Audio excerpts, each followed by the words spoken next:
आशियातील सर्वात वयोवृद्ध हत्तीण असलेल्या वत्सला हत्तीणीने अखेरचा श्वास घेतला आहे. तब्बल 100 वर्षांपेक्षा जास्त वय असलेली ही हत्तीण मध्य प्रदेशातील पन्ना राष्ट्रीय उद्यानात राहत होती. वत्सलाचा जन्म हा केरळमधील निलांबूर येथे झाला होता. 1970मध्ये तिला मध्य प्रदेशातील बोरी जंगलात आणलं गेलं. 1992मध्ये ती पन्ना राष्ट्रीय उद्यानात आली. 2003पर्यंत ती हत्ती सफारीचा भाग होती. त्यानंतर मात्र तिला त्यातून मुक्त केलं गेलं. वत्सला जणू पन्ना उद्यानाची आजीच होती. तिने अनेक पिल्लांना सांभाळलं, मायेने वाढवलं. वृद्धावस्थेत जेव्हा वत्सलाचे डोळे गेले तेव्हा तिची हीच मुलं तिचा आधार बनली. त्याने तिला मायेने सांभाळलं, तिला कधीच एकटं पडू दिलं नाही.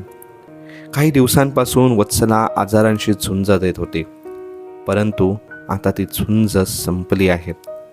तिच्या जाण्याने पन्ना राष्ट्रीय उद्यानातील प्राणी विश्वच नव्हे तर सगळा कर्मचारी वर्ग देखील दुःखी झाला आहे. वत्सला हत्तीणीबरोबरच पन्ना उद्यानाची शानच जणू हरपली आहे.